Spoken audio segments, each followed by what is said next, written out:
দর্শক, স্বতন্ত্র ইবতেদায়ী শিক্ষকরা আজ 32তম দিন রাতের বেলায় আমরা দেখতে পাচ্ছি জাতীয় প্রেস ক্লাবের সামনে তাদের অবস্থান ধরে রেখেছেন আজও এইভাবে। সেটাই আমরা ধারাবাহিকভাবে প্রচার করে যাচ্ছি। তার ধারাবাহিকতায় আজও আমরা এখানে আছি এবং আমরা সংক্ষেপে কিছু প্রশ্ন করছি। আপনি আমাদের দিকে একটু বলেন যে আজকে 32তম দিন, ধরেন আজকে ছিল 13 তারিখ এবং বিশেষ করে ফ্যাসিস্ট সরকারের আজকে আলটিমেটাম ছিল, কিন্তু আমরা রাজধানী ঢাকাতে দেখেছি সাধারণভাবে গাড়ি ঘোড়া চলছে এবং জাতির উদ্দেশ্যে আজকে প্রধান উপদেষ্টা বক্তব্য দিচ্ছেন, ভাষণ দিচ্ছেন। পাশাপাশি হাইকোর্টের রায় আগামী 17 তারিখে ঘোষণা করা হবে এই হিসাবে বলেছেন আর কি। তা আপনারা আজকে যে 13 তারিখ 32তম দিন, এই 13 তারিখে কিছু বিষয় যদি একটু আলোচনা করতেন। আপনাদের লোক সংখ্যা আজকে কম, আপনার নাম পরিচয় দিতে বলেন। ধন্যবাদ মিডিয়া ভাইদেরকে।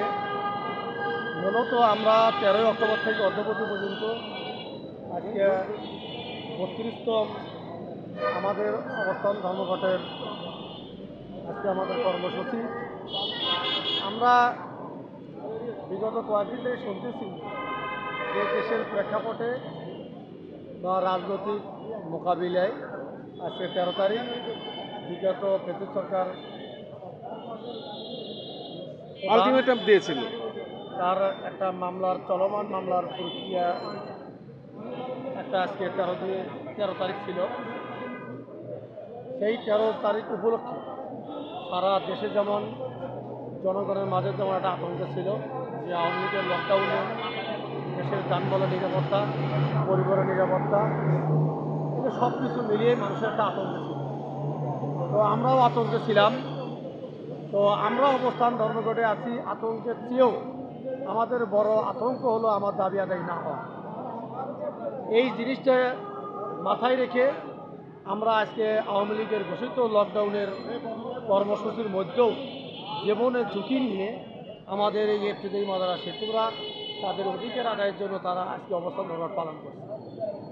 আপনি জিজ্ঞেস করছেন যে কেন লকডাউনে, আওয়ামী লীগের ঘোষিত লকডাউনের জীবনের ঝুঁকির মধ্যেও কেন অবস্থান ধর্মঘট করতেছি।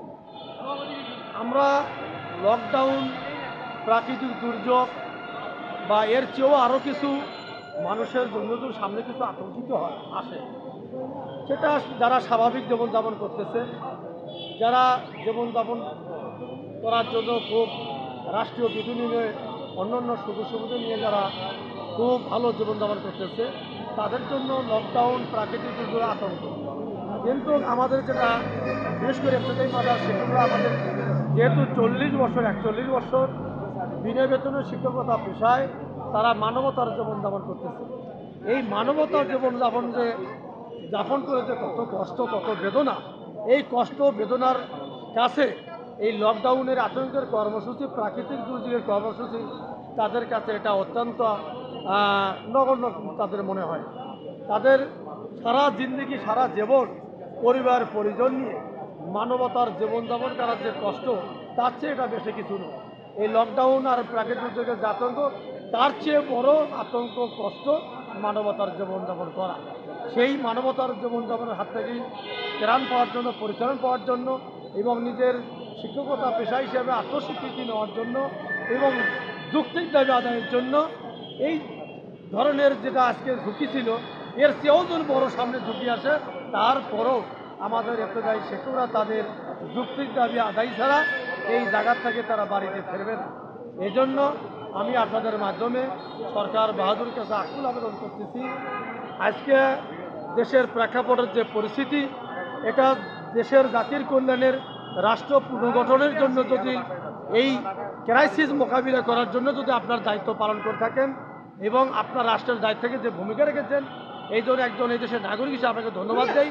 পাশাপাশি এই রাষ্ট্র পুনরুদ্ধার এবং রাষ্ট্রের আইন শৃঙ্খলা রক্ষা করার দায়িত্ব যেমন আপনার আছে, তদ্রূপ এই দেশের নাগরিক হিসেবে ইবতেদায়ী মাদ্রাসা শিক্ষক যারা আছে, তারা যে মানুষ গড়ার কারিগর শিক্ষকতা পেশায় তারা যে 41 বছর মানবতার জীবন যাপন করতেছে, তাদেরও বিষয়টা আপনার দেখা এবং মেনে নেওয়া, তাদের দাবি মেনে নিয়ে তাদেরকে শিক্ষা প্রতিষ্ঠানে ফিরে যাওয়া এবং তাদের পরিবারের সদস্যদের ফিরে যাওয়ার ব্যবস্থা করার দায়িত্ব।